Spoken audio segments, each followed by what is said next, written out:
10, 17, 15, 10. C'est un livre climatique 22, 20, 21. Le livre de la Révélation nous appelle espoir parce que notre rédemption est proche. Êtes-vous prêt pour la venue du Christ? Devenez membre de la chaîne et soyez un instrument de la parole de Dieu. Ne manquez pas cette opportunité d'avoir un impact sur des vies. Cliquez maintenant sur le lien dans la description et aidez-nous à diffuser la parole de Dieu. Adoration par Wilbur Madera Rivas. Résumé. Nous avons été créés pour l'adoration. 508.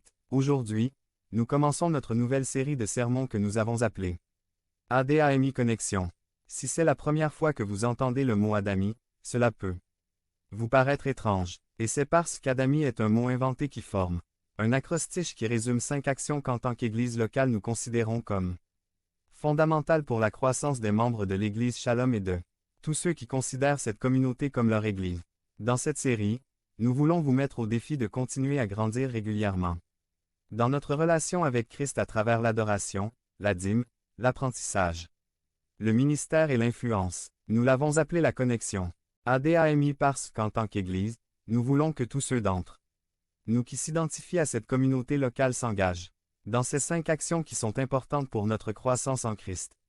Et en tant que communauté, ces actions ne nous procurent pas la faveur de Dieu, ni notre façon de tordre le bras de Dieu pour lui faire faire ce que nous voulons, mais plutôt des bénédictions que nous avons en tant que croyants pour continuer à grandir dans notre relation avec Christ. Accepter ces défis se traduira par une croissance dans votre vie, ce qui aura sans aucun doute un impact sur votre famille et votre entourage.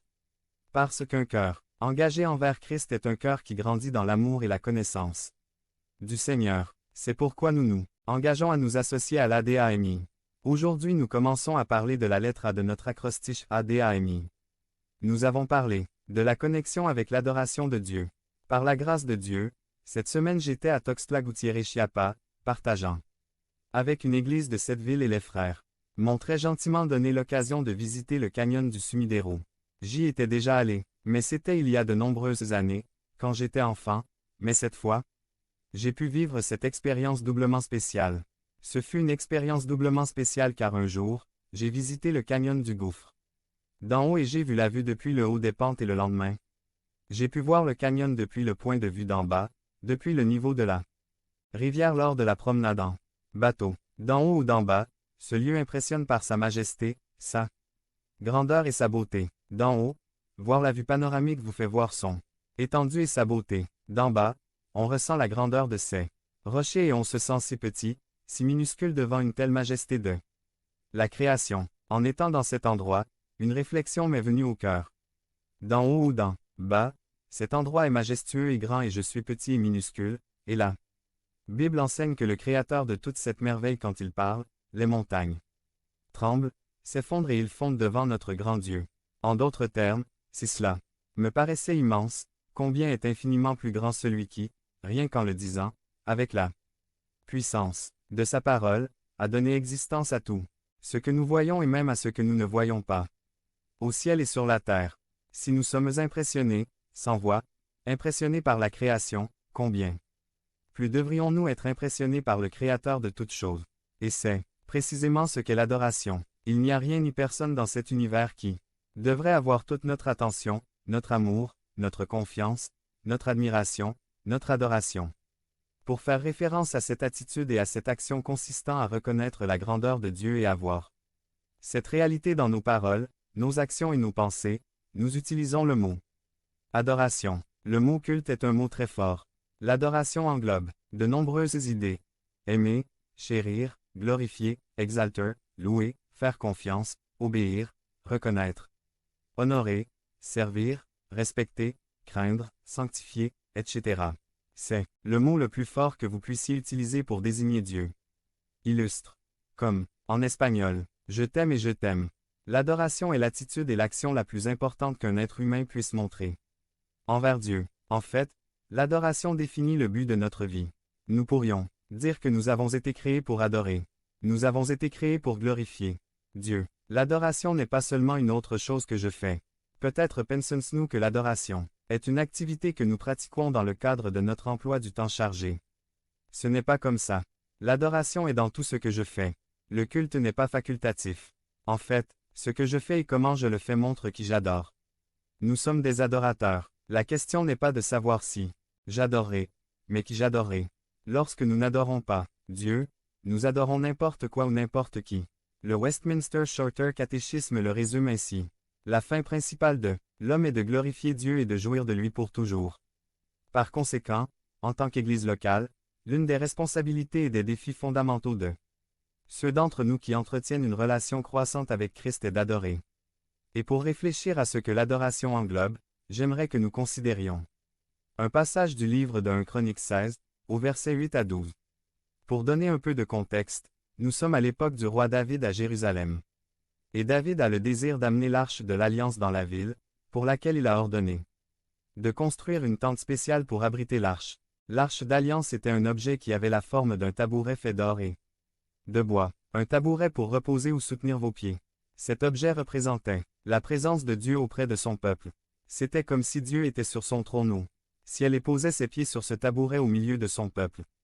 Lorsque le peuple de Dieu marchait dans le désert en direction de la terre promise, l'arche de l'Alliance avançait, montrant la présence de Dieu marchant devant son peuple. Ainsi, à l'époque où le roi David amènerait l'arche à Jérusalem, ce serait un événement 510 très important. Et David s'en réjouissait. Lorsqu'ils apportèrent finalement l'apostrophe arche, ce fut une grande joie et ils louèrent Dieu sous forme de psaume. Et dans ce chapitre du livre des Chroniques, nous trouvons ce psaume qu'ils ont chanté ce jour-là et qui est pertinent pour que nous puissions continuer à explorer ce que signifie adorer Dieu. Dans les premiers versets de ce psaume, nous trouverons plusieurs idées qui résument ce que signifie adorer. Premièrement, le verset 16, 8 dit « Louez l'Éternel, proclamez son nom, témoignez de ses hauts faits parmi le peuple. » C'est la première idée de ce que signifie adorer Dieu. L'adoration, c'est proclamer qui est Dieu et ce qu'il a fait.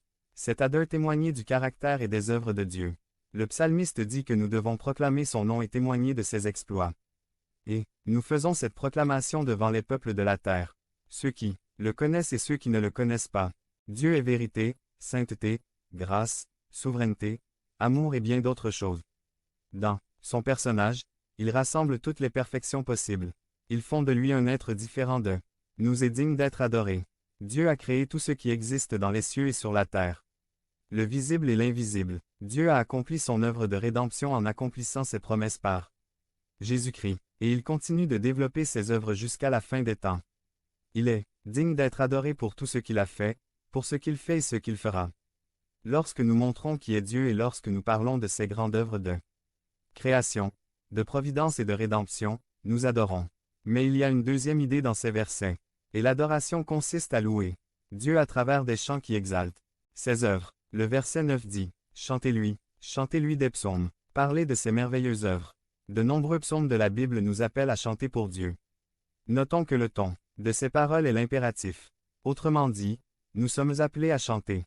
Il y a quelque chose de spécial lorsque nous mettons en musique les vérités de l'Écriture et que nous parlons de ces merveilles en chant. Le but de ces chants n'est pas de satisfaire nos goûts ou préférences, mais comme le dit l'Écriture, de parler des merveilles du Seigneur. Le peuple de Dieu est appelé à adorer en chantant au Seigneur. Lorsque nous nous réunissons pour adorer, nous avons l'occasion d'appliquer cette instruction. La musique, dans l'adoration n'est pas pour nous, mais pour le Seigneur. La question ne devrait pas être de savoir si j'ai aimé ou non la musique lors du culte, mais si nous étions capables de parler des merveilles du Seigneur en chantant. Le peuple de Dieu adore quand il chante à son Seigneur. Une troisième idée sur l'adoration serait la suivante. L'adoration